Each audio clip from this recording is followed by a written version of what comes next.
DMER भरती 2025 exam schedule आलेले आहे। याचा एक्झाम पॅटर्न आज आपण पाहणार आहोत। त्यासोबत त्याचा अभ्यासक्रम काय असणार आहे, मग या अभ्यासक्रमात कोणत्या घटकांवर प्रश्न कसे विचारले जातात, तर याचा देखील आपण मागे जे काही पॅटर्न नुसार परीक्षा झाल्या होत्या याच पॅटर्न नुसार तर त्यांचा अभ्यास करून आपण हा आजचा व्हिडिओ जो आहे तर तो बनवलेला आहे। तुमच्यासाठी फार महत्त्वाचा असणार आहे। एक्झामला जाण्याआधी हा व्हिडिओ तुम्ही शेवटपर्यंत बघितलाच पाहिजे। आणि DMER भरतीची नॉन टेक्निकलची बॅच जी आहे तर ती आपल्या ऍप्लिकेशनवर उपलब्ध आहे, तुम्ही जॉईन करू शकतात। त्यासोबतच इग्नाइट अकॅडमीच्या सर्व कोर्सेसवर तुम्हाला फ्लॅट 20% ऑफ मिळणार आहे। ही ऑफ 6 सप्टेंबर पर्यंत व्हॅलिड असणार आहे, म्हणून तुम्ही आजच या ऑफरचा लाभ घेऊ शकतात। बघा, नुकतंच जे आहे तर ते DMERचं पोस्ट वाईज जे आहे तर ते आलेलं आहे, टाइम टेबल आलेलं बघा। डे 1 ला जर पाहिलं 18 सप्टेंबर पासून पेपर सुरू होतोय, 19 ला आहे, 22 ला आहे। तर याच्यामध्ये पहिल्याच दिवशी पहिला शिफ्टचा पेपर कोणता माहितीये का? Pharmacist, dental technician. आणि सगळ्यात जास्त जे काही अर्ज आलेले तर ते फार्मासिस्ट या पदासाठी झालेले आहेत। आणि त्यासोबत सुद्धा तुम्ही भरपूर शिफ्ट म्हणजे दररोज जर पाहिलं ना बघा, दुसऱ्या शिफ्ट मध्ये पण फार्मासिस्ट, तिसऱ्या शिफ्ट मध्ये पण फार्मासिस्ट, चौथ्या शिफ्ट मध्ये पण फार्मासिस्ट तुम्ही बघा ना, फार्मासिस्टचे किती पेपर तुम्हाला जे आहेत तर तिथं बघायला मिळणार आहे। आणि मित्रांनो, 18 सप्टेंबरला जसा हा पेपर होईल तसं तुम्हाला आपल्या या चॅनेलवर मीच जे आहे एक्झाम अनालिसिस तुमच्यासाठी घेऊन येणार आहे। म्हणजे आपण एक्झाम अनालिसिस महाराष्ट्रात फार असा कमी ऑर्गनायझेशन असतील की जे एक्झाम अनालिसिसला खूप सिरियसली म्हणून घेतात। म्हणजे आपण स्वतः, म्हणजे मी स्वतः किंवा आमची टीम असेल तर स्वतः आम्ही एक्झाम सेंटरवर जातो, विद्यार्थ्यांची चर्चा करतो, परीक्षा पॅटर्न कसा होता, परीक्षेचे प्रश्न काय होते, तर ते सर्व आपण तुमच्यासाठी घेऊन येत असतो। ज्याच्या माध्यमातून ज्यांचा पुढच्या शिफ्टला पेपर आहे तर त्यांना या गोष्टीचा नक्की जो आहे तर तो फायदा होत असतो। म्हणून या एक्झाम अनालिसिस विषयी देखील आपण जे आहे तर ते 18 सप्टेंबर पासून म्हणजे जेव्हा जेव्हा पेपर असेल तर ते सगळ्या गोष्टी आपण घेणार आहोत। बघा, नंतर 23 ला आहे, 24 ला आहे, 25 ला आहे, 26 ला आहे, 29 ला आहे। तर या सगळ्या डेट आपल्याला पाहायला मिळतात। आता एक्झाम पॅटर्न याचा कसा आलेला आहे, तर याचा एक्झाम पॅटर्न हा ग्रुप वाईज आलेला आहे। ग्रुप वाईज एक्झाम पॅटर्न हा TCS ने डेव्हलप केलेली एक नवीन पद्धती जी IBPS कडे होती, परंतु TCS ने त्याच्यात थोडासा बदल असा केलेला आहे। तर ते आता 4-5 ग्रुप करतात। इथे 4 ग्रुप आपल्याला पाहायला मिळतील बघा। वाहन चालक, उच्च श्रेणी लघुलेखक आणि निम्न श्रेणी लघुलेखक यांच्यासाठी बघा 4 याच्यामध्ये असेल बघा, group A, group B, group C आणि ग्रुप D। म्हणजे 2 तासाचा तुमचा जो वेळ असणार आहे ना तर तो त्यांनी डिवाइड केलेला आहे 4 वेगवेगळ्या ग्रुपमध्ये। ओके, विषय तेच असणार आहे बघा, मराठी व्याकरण, इंग्रजी व्याकरण, जनरल नॉलेज, लॉजिकल ऍप्टिट्यूड, 4 विषय तेच आहेत। फक्त काय केले, प्रश्नांची संख्या इकडे तिकडे केलेली आहे।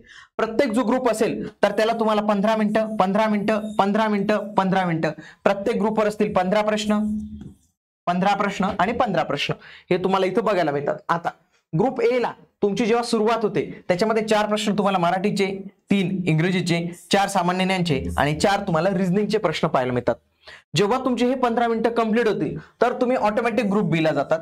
आणि एकदा का जर तुम्ही ग्रुप B ला गेले तर ग्रुप A ला येता येत नाही, कारण की हा वन वेचा रस्ता आहे। एकदाच तुम्ही ग्रुप B ला गेले तर विषय संपून जातो। त्याच्यानंतर ग्रुप B चे 15 मिनिटं झाले, ग्रुप C ला जाता येतात, ग्रुप C चे 15 मिनिटं झाले, ग्रुप D ला जाता येतात।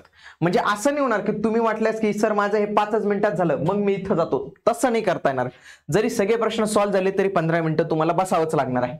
ओके, याच्या माध्यमातून ते थोडीशी डिफिकल्टी लेवल वाढवण्याचा प्रयत्न पण करत असतात। आता ज्या पदांसाठी व्यावसायिक जास्ती नाही, जे उर्वरित 14 जे टेक्निकल सब्जेक्ट आहेत ज्याच्यामध्ये फार्मासिस्ट पण हे पद येतं, तर त्यांच्यासाठी बघा इथं ग्रुप 5 असणार आहेत। Group A, B, C, D आणि E आपल्याला इथं 5 ग्रुप पाहायला मिळणार आहे। प्रत्येक ग्रुप हा 18 मिनिटांचा असणार आहे। 18 मिनिटं तुम्हाला पाहायला मिळणार आहे। प्रत्येक ग्रुपमध्ये 20 प्रश्न असतील, 20 याची रचना त्यांनी कशी केलेली तुम्ही जर पाहिलं बघा, मराठी विषय, इंग्रजी विषय, GK आणि लॉजिकल ऍप्टिट्यूड आहे आणि तुमचा टेक्निकलचा विषय बघा। टेक्निकलवर तुमचे इथं 40 प्रश्न येणार आहेत, मराठीवर टोटल 15 प्रश्न, इंग्रजीवर टोटल 15 प्रश्न आणि सामान्य ज्ञान आणि रिझनिंगचे असे टोटल 30 प्रश्न तुम्हाला इथे येणार आहेत। पहिला जो ग्रुप पाहिला त्याच्यामध्ये 3 प्रश्न मराठीचे, 3 प्रश्न इंग्रजीचे, 3 प्रश्न GKचे आणि 3 प्रश्न रिझनिंगचे आणि 8 प्रश्न तुमचे टेक्निकलचे असतील। पहिला ग्रुप कंप्लीट झाला, 18 मिनिटं कंप्लीट झाले, ग्रुप B ला जाणार, ग्रुप C ला जाणार, ग्रुप D ला जाणार, ग्रुप E ला जाणार। जनरली टीसीएस काय करतं माहितीये का, सुरुवातीचे जे काही ग्रुप्स असतात ना ते एकदम इझी असतात. म्हणजे हा जो ग्रुप असतो हा इझी असतो, हा तुमचा मे बी 8 ते 10 मिनिटातच सॉल्व्ह होऊन जातो, खूप कमी वेळेत सॉल्व्ह होतो. पुढच्याला तुम्हाला 10 ते 12 मिनिटं लागू शकतात, पुढच्याला 12 ते 15 मिनिटं, आणि याला 12 ते 18 मिनिटं, आणि याला 18 ते मोर दॅन 18 मिनिटं लागतात. का लागतात? कारण की क्वेश्चन सॉल्व्ह होत नाही किंवा ते रिझनिंगचे जास्त डिफिकल्ट एक्झाम्पल देऊन देतात ते, तर त्याच्यामुळे ते अशा पद्धतीने अशी रचना करतात. म्हणजे जर पाहायला गेलं ना तर ती अशी चढणारी रचना करतात की ज्याच्यामध्ये सगळ्यात आधी सोपेपासून सुरुवात होते आणि इथं अवघड प्रश्नांचा इथं समावेश त्यांनी इथं केलेला असतो. आता इथं अवघड पण देतात आणि लिमिट आहे 18 मिनिटाचीच, तर तो तुम्हाला थोडंसं ते कन्फ्युज करण्याचा मुद्दामून प्रयत्न करतात की ज्याच्या माध्यमातून तुमचं कमी सॉल्व्ह व्हावं आणि कट ऑफ वर देखील तो परिणाम होतो त्याचा. आता विषय काय काय आहेत आपल्याला कळून गेलं, पण त्या विषयावर टॉपिक कोणते विचारले जातील. आता याच्या सगळ्यासाठी आपण ज्या काही प्रश्नपत्रिका झाल्या होत्या त्यांचं अनालिसिस केलेलं आहे. बघा, इंग्रजीसाठी सगळ्यात फेवरेट जो टॉपिक आहे तो म्हणजे त्यांचा सिनोनिम्स आणि अँटोनिम्सचा. बघा, इंग्रजीमध्ये व्होकॅबला लय महत्व आहे बरं का, व्होकॅब, त्याच्यानंतर पॅसेज. या पॅसेजवर 3 ते 5 प्रश्न असतात. वोकॅबवर सगळ्यात जास्त प्रश्न वोकॅबवर असतात, ग्रामरवर फार कमी गोष्टी असतात. ग्रामरवर जर विचारलं ना तर सगळ्यात जास्त फेवरेट टॉपिक त्यांचा आर्टिकल्स आहे. आर्टिकल्सवर प्रश्न येतात. फॉर एक्झाम्पल बघा, हा अशा पद्धतीचे प्रश्न येतात बघा, select the most appropriate article to fill in the blank, if no article needed said no article. बघा इथं अँड द नो आर्टिकल अशा पद्धतीने जे आहे तर तो हा प्रश्न येतो तुम्हाला परीक्षेत बरं का. पुढचं आहे रिडिंग कॉम्प्रिहेन्शन म्हणजे passage, error spotting and sentence correction, sentence तुम्हाला करेक्ट करायला लावलं जातं. पुन्हा fill in the blanks, parajumble हा पण एक महत्वाचा आहे, याच्यामध्ये मुलं मार्क गमवतात, मार्क गमवलं नाही पाहिजे, सोपी गोष्ट आहे. आणि वोकॅब्युलरी, वोकॅब्युलरी मध्ये इडियम, फ्रेजेस याच्यावर पण खूप सारे प्रश्न येतात. वन वर्ड सबस्टिट्यूशन हा टॉपिक आहे, त्याच्यावर ते प्रश्न जे आहेत तर ते येत असतात. बघा, इंग्रजीमध्ये कॉम्प्रिहेन्शन मध्ये हा एक अशा पद्धतीचा पॅटर्न होतो की ज्याच्यामध्ये काय असतात, रिकाम्या जागा असतात. म्हणजे बघा इथं पॅसेज दिलेला, म्हणजे इथं ही 1 नंबर ही रिकामी जागा आहे, ही 2 नंबर, 3 नंबर, 4 नंबर, 5 नंबर, तरी आपल्याला ब्लँक स्पेसेस पाहायला मिळते. आणि याच्यावरच तुमचे समजा 4 ते 5 प्रश्न याच्यावरच बनून जातात. म्हणजे कधी कधी असंही येतं, म्हणजे याच्यामध्ये विचारलं जातं की 4 नंबर ब्लँक मध्ये कोणता शब्द येणार आहे. बघा इथं, मग इथं जर तुम्ही पॅसेज व्यवस्थित पद्धतीने वाचला ना, हा पण एक सोपा प्रकार असतो प्रश्न विचारण्याचा. पुढचं मराठीमध्ये बघा, मराठीमध्ये पण सेम आहे, समानार्थी शब्दावर येतात, विरुद्धार्थी शब्दावर येतात. काही ठिकाणी लेखक आणि पुस्तक याच्यावरही प्रश्न येतात बरं का. हा पण एक टॉपिक असतो जो खूप वेळेला विचारला जातो, लेखक आणि प्रश्न. किंवा काहींचे नाव विचारलं जातात की यांचं नाव आहे, यांचं पूर्ण नाव काय, कवी आणि त्यांचे नाव किंवा लेखकांची नावं, तर हा पण एक टॉपिक असतो. योग्य अयोग्य शब्द ओळखणे, रिकाम्या जागा भरणे, वाक्यप्रचार आणि म्हणी, वाक्यातील योग्य वाक्य निवडणे, पॅसेज आहे, म्हणी, वाक्यप्रचार, व्याकरणमध्ये विभक्ती, काळ, वचन, लिंग. तर याच्यामध्ये जर पाहायला गेलं ना तर सगळ्यात जास्त प्रश्न समास हा घटक आहे, याच्यावर इथं विचारले जातात. बाकी हे काळवर येतात कधी कधी प्रश्न, कधी आले तर नाही येतात. वचनवर येतं आणि लिंग हा घटक जो आहे तर तो इथं विचारला जातो. तो बघा, व्याकरणीय दृष्ट्या अचूक वाक्य ओळखा. बघा इथं आपल्याला व्याकरणाच्या दृष्ट्या म्हणजे आता कोणत्या व्याकरणाचा कोणता पॉइंट लागेल तो माहित नसतो, म्हणून ते इथं विचारलं जातं. बघा, समास ओळखा, दश दिशा विचारले, द्विगु आहे, कर्मधारय आहे, वैकल्पिक द्वंद्व आहे, बहुविरी आहे, कोणता आहे नेमकं. त्याच्यानंतर लॉजिकल अँड रिझनिंग मध्ये जर केलं, कोडिंग, डिकोडिंग सगळ्यात जास्त प्रश्न याच्यावरच येतात, म्हणून तुम्ही व्यवस्थित पद्धतीने करून ठेवा. त्याच्यानंतर एक नंबर सिस्टीमवर पण प्रश्न येतात मित्रांनो, नंबर सिस्टीम ती पण तुम्ही व्यवस्थित पद्धतीने करून घेतली पाहिजे. त्याच्यानंतर अल्फा न्यूमेरिकल सिरीज त्याच्यावर पण प्रश्न येतात. आणि मेन म्हणजे सेटिंग अरेंजमेंट, लिनियर, सर्क्युलर याच्यावर येतात. आणि काही वेळेला फ्लोर बेस्ड प्रश्न येतात, फ्लोरचे मजल्यावर राहणाऱ्या लोकांचे प्रश्न येतात, ब्लड रिलेशनवर येतात. फॉर एक्झाम्पल हा जो आहे ना, हा सिटिंग अरेंजमेंटचा प्रश्न आहे, हा सर्क्युलर सिटिंग, टेबलाभोवती मध्यभागी तोंड करून, म्हणजे काय सर्क्युलर सिस्टीम आहे, त्याच्यावर प्रश्न आलेला आहे.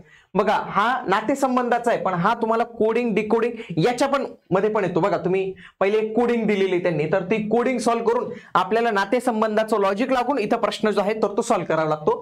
तर अशा पद्धतीने एकही प्रश्न येत असतात. डायरेक्शनवर प्रश्न येतात, syllogism, puzzle, data sufficiency, statement and conclusion. तर हे सगळे टॉपिक जे आहेत तर त्यांच्यावर प्रश्न इथं विचारले जातात. त्याच्यानंतर सामान्य ज्ञान, याच्यामध्ये जो मेन घटक असतो तो म्हणजे चालू घडामोडी.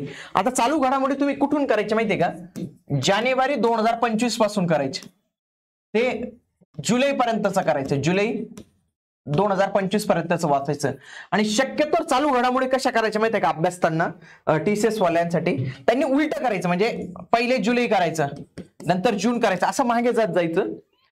ते काय करतात आता खूप शिफ्ट मध्ये पेपर होतात ना एखाद्या शिफ्टला फक्त जुलैचे प्रश्न येतील एखाद्या शिफ्टला फक्त जूनचे येतील एखाद्याला मार्च एप्रिलचे येतात तर अशा पद्धतीने प्रश्न जे आहेत तर ते येत असतात. म्हणून तुम्हाला कोणत्या शिफ्टचा येईल ते काही सांगता येणार नाही कोणत्या महिन्यावर येईल ते सांगता येणार नाही पण जानेवारी ते जुलै 2025 हे महिने तुम्ही व्यवस्थित पद्धतीने करून ठेवले पाहिजे. बघा भारताच्या संविधानावर इतिहास आणि भूगोल हा सगळ्यात मेन टॉपिक असतो. त्याच्यानंतर विज्ञान आणि तंत्रज्ञानातील महत्त्वाचे शोध आणि घडामोडी विचारले जाणार आहे. राष्ट्रीय आंतरराष्ट्रीय घडामोडी पुरस्कार खेळ महत्त्वाच्या व्यक्ती आणि स्पर्धा. फॉर एक्झाम्पल बघा हे जे वेगवेगळे समाज आहेत ना प्रार्थना समाज आहे ब्राह्मो समाज आहे सत्यशोधक समाज आहे तर या सगळ्या समाजांच्यावर प्रश्न येतात सिंपल प्रश्न येतात.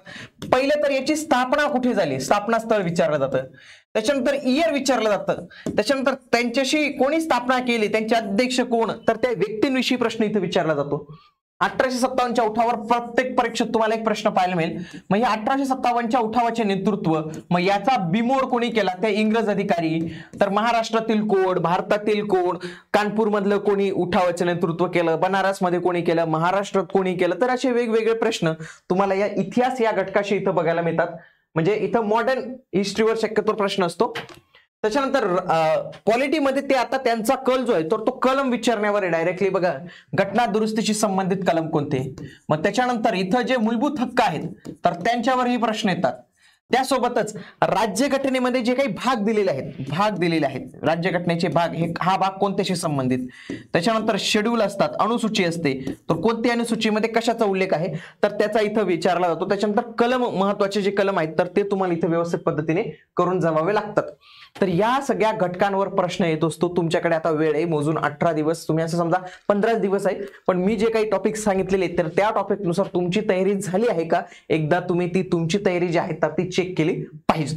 त्यासोबत आपल्या चॅनलवर आपण एक सिरीज सुरू केली मित्रांनो स्टेट बोर्ड सिरीज जी मोफत असणार आहे. स्टेट बोर्ड मधूनच खूप सारे प्रश्न TCS IBPS EMPSC विचारत असते म्हणून तुमचा स्टेट बोर्डचा अभ्यास झाला पाहिजे.